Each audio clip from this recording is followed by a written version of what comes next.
बिस्मिल्लाहिर्रहमानिर्रहीम।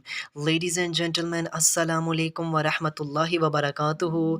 नाज़रीन इकराम, आज की इस वीडियो में हम कुरान करीम के चैप्टर नंबर 10 सूरह यूनुस के वर्स नंबर 94 से लेकर वर्स नंबर 98 तक बहुत इंपॉर्टेंट टॉपिक पर डिस्कशन करने जा रहे हैं। आप सबसे गुजारिश है कि अगर आपको हमारा मैसेज पसंद आए तो हमारे इस पैगाम को अपनी कम्युनिटी के दीगर अफराद तक भी शेयर कीजिए और इस कार खैर में हमारा साथ दीजिए। तो आइए बिना टाइम वेस्ट किए अपने आज के इस यूनिक से टॉपिक की जानिब बढ़ते हैं।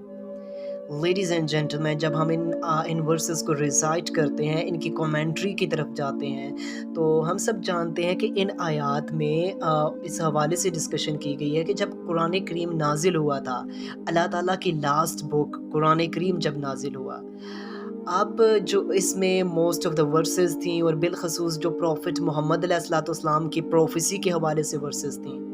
अब इस वक्त जो सोसाइटी के नॉन मुस्लिम्स थे, जो डिसबिलीवर्स थे, क्रिश्चियन थे, चाहे वो ज्यूज़ थे, चाहे वो पोलीथियस्ट थे, जिस भी रिलीजन से बिलोंग करते थे, अब वो क्रिटिसाइज़ करते थे। उन्हें बहुत ज़्यादा सीवियर किस्म के डाउट्स थे। एक तो उन्हें कुरान करीम की ऑथेंटिसिटी पर ही डाउट्स थे, और दूसरे नंबर पर जो प्रॉफिट मोहम्मद अलैहिस्सलाम की प्रोफेसी पर वो बिलीव नहीं रखते थे। प्रॉफिट मोहम्मद अलैहिस्सलाम की प्रोफेसी पर बड़े सीवियर किस्म के उन्हें डाउट्स थे। अब अल्लाह ताला यहाँ पर इन आयात में चैप्टर नंबर 10 कुरान करीम चैप्टर नंबर 10 वर्स नंबर 94 से 98 तक डिस्कस फरमा रहे हैं कि ये जिन लोगों को डाउट्स हैं प्रॉफिट मोहम्मद अलैहिस्सलाम के बारे में, जो प्रॉफिट मोहम्मद अलैहिस्सलाम पर बिलीव ही नहीं रखते कि ये अल्लाह ताला के रसूल हैं, अल्लाह ताला के मैसेंजर हैं, तो उनको चाहिए कि वो अपने स्कॉलर से पूछ लें, वो अपने प्रीस्ट जो अपने उनके रिबाइज हैं, जो उनके उलमा हैं, उनसे पूछ लेना। उन्हें तो पता है, और उन्हें ये भी पता है कि उन्होंने किस तरह से चीट करके इन चीज़ों को बाइबल से और ओल्ड टेस्टामेंट की फर्स्ट 5 बुक्स तौरात से किस तरह रिमूव किया था। आप जानते हैं ना कि कुरान करीम से पहले जो तौरात गुजरी है, तौरात और बाइबल, इन दोनों में प्रॉफिट मोहम्मद अलैहिस्सलाम के बारे में वर्सेस मौजूद थी, आपकी शान में वर्सेस मौजूद थी।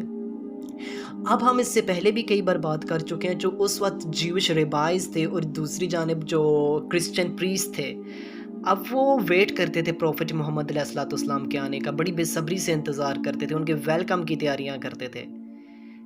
लेकिन जब प्रॉफिट मोहम्मद अलैहिस्सलाम इस दुनिया में तशरीफ़ लाए, तो उन्होंने देखा क्रिश्चियंस और ज्यूज़ जो उनके रिबाइज और प्रीस्ट थे, उन्होंने देखा कि ये तो अल्लाह ताला के आखिरी नबी, हम इज़राइलियंस में से तो आए नहीं हैं, ये तो अरब में आ गए हैं। तो लिहाजा इधर से उन्हें जेलसी स्टार्ट हो गई।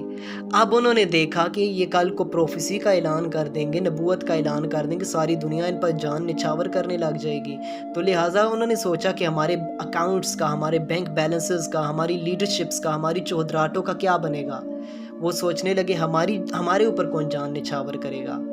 लिहाजा उन्होंने आहिस्ता आहिस्ता करते करते अपनी जो बुक्स थी उनसे वो तमाम वर्सेस ही रिमूव कर दी। जाहिर सी बात है, लोगों का कनेक्शन बुक्स के साथ वीक था, क्योंकि वो चर्च जाया करते थे, उधर प्रीस्ट उसको रिसाइट करते थे, लोग सुन लिया करते थे। अब और कोई हाफिज भी नहीं था उन किताबों का, तो लिहाजा उन्होंने इस चीज़ का फ़ायदा उठाया और इन चीज़ों को प्रॉफिट मोहम्मद अलैहिस्सलाम के शान में जितनी वर्सेस मौजूद थी सब को रिमूव कर दिया।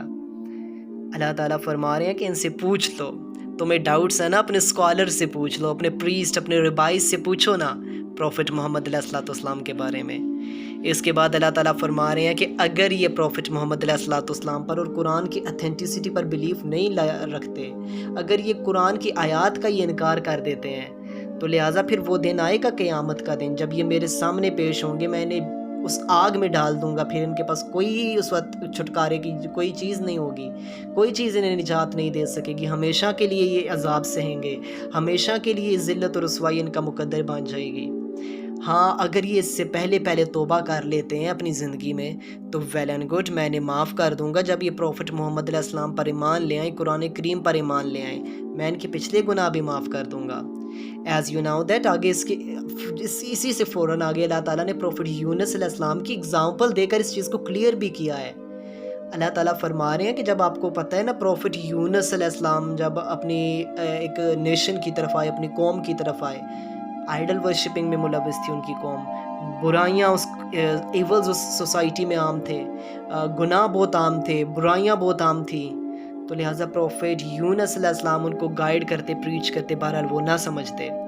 बिल आखिर वो समझ चुके थे कि हज़रत यूनुस अलैहिस्सलाम जो बात करते हैं ठीक करते हैं। तो लिहाज़ा उन लोगों ने ये कहा कि अगर आज की रात यूनुस अलैहिस्सलाम इसी कम्युनिटी में, इसी सिटी में रहे तो फिर अल्लाह ताला का अज़ाब नहीं आएगा। लिहाज़ा अगर ये इधर से चले गए तो फिर हमारे लिए बड़ा मसला है, फिर रिस्क हो जाएगा। अब रात हुई, हज़रत यूनुस अलैहिस्सलाम अब इस शहर से माइग्रेट कर गए, इस शहर से निकल गए।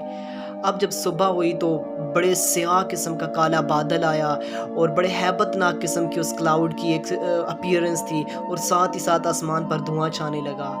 अब ये लोग मारे डर के इधर-उधर घूमे और हज़रत यूनुस अलैहिस्सलाम को ढूँढा लेकिन कहीं ना पाया।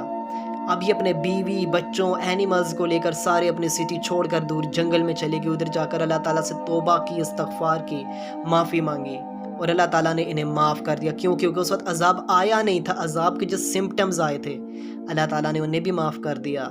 लिहाज़ा उनके गुनाहों को भी माफ़ किया, उनके ईवल्स को भी माफ़ कर दिया। तो लिहाज़ा अगर आज भी ये चाहते हैं डिसबिलीवर्स, तो यही रास्ता है, वो तौबा कर लें, ईमान ले आएँ, बिलीफ़ अपना रखें कुरान पर, अल्लाह ताला के प्रॉफ़ेट अलैहिस्सलातु वस्सलाम पर। अदरवाइज़ उनके पास फिर कोई छुटकारे की जगह नहीं होगी।